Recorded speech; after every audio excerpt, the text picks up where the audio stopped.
In the last episode, a witch was hired to summon spirits, leading to Abby's best friend becoming an evil spirit and haunting her mother.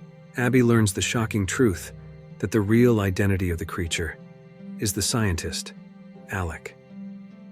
On the side of the malevolent crew member, he becomes an evil spirit and invades the scientist's dreams, condemning his cruel actions before attacking him.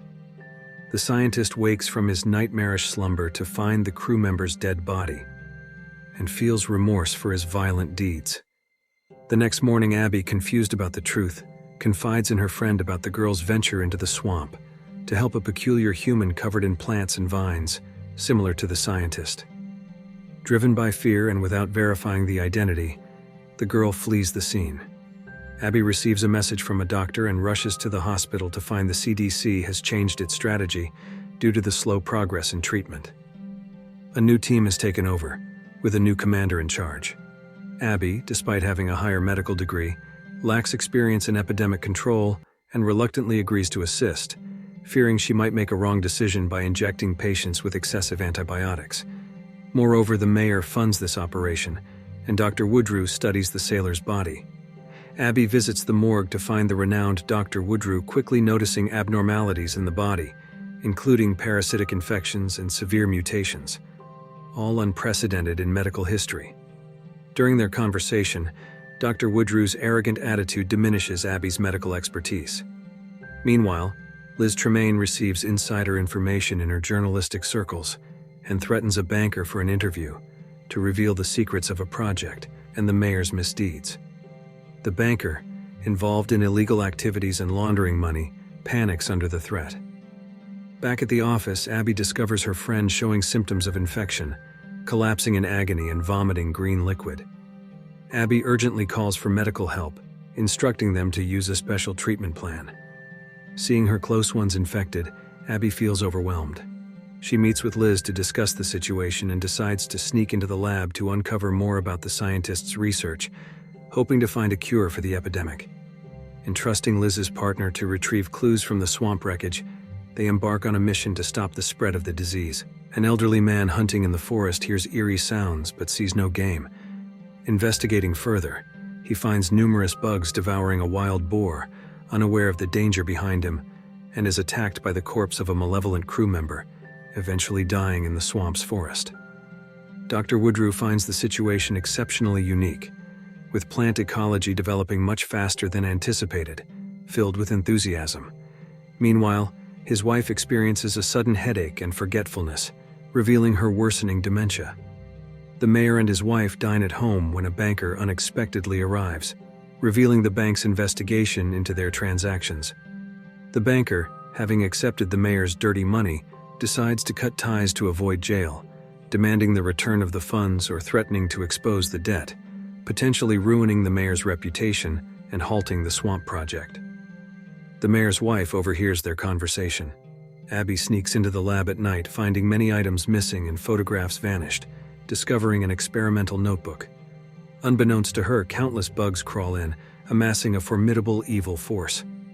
The sheriff visits the mansion to investigate a murder, with the mayor falsely claiming ignorance of anyone wanting to harm the scientist. Their conversation turns flirtatious, revealing a secret affair spanning decades.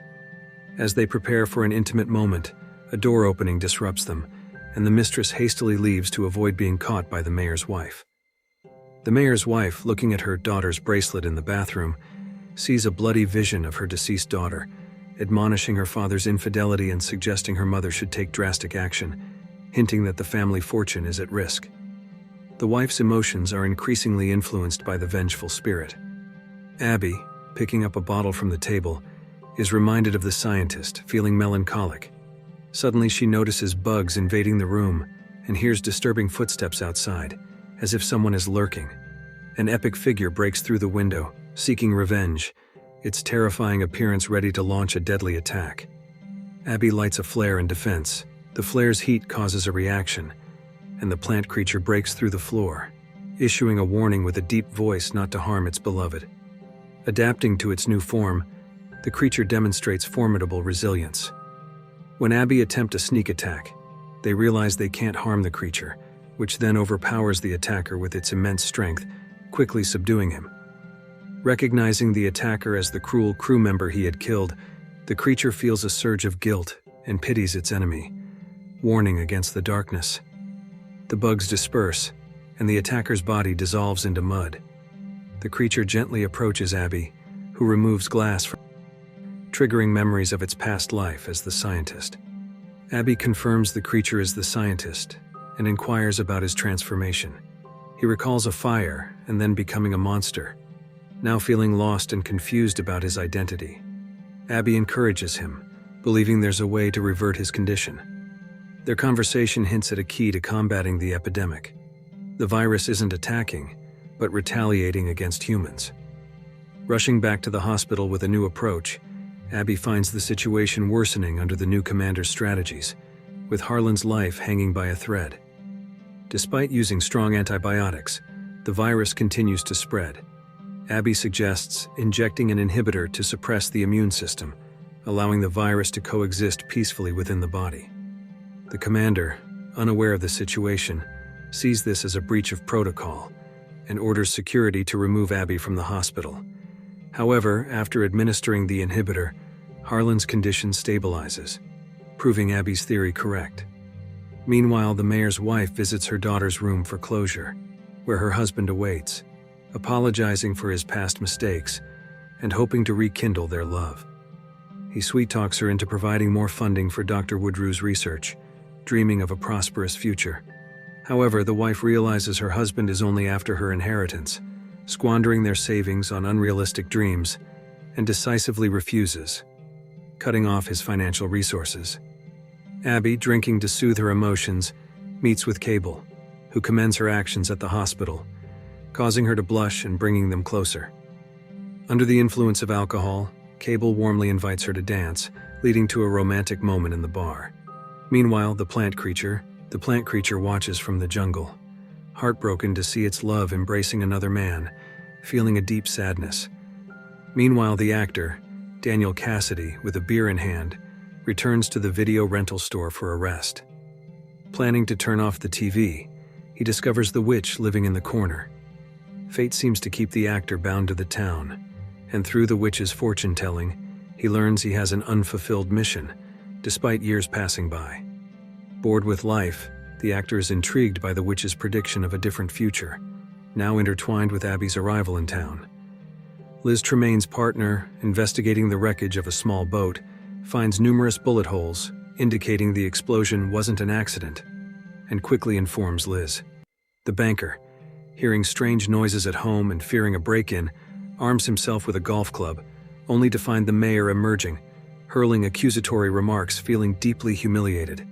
As the banker tries to explain, the mayor punches him, forcing the banker to retreat upstairs, tension mounting without weapons. The mayor continues forward, unafraid, while the banker, unwilling to back down and threatening to expose secrets, is overpowered and knocked unconscious. The mayor, for convenience, murders the banker in the bathtub, then calmly cleans the weapon and wipes the blood from his face. As he's finishing, the doorbell rings. Rushing downstairs, he peeks through the peephole to see Liz Tremaine outside, suspecting she knows the secret of the loans. The episode ends, leaving us to wonder what other dark creatures might emerge from the swamp tainted by darkness. If you like this video, don't forget to subscribe, because by subscribing you have supported me to make better videos. See you in the next video.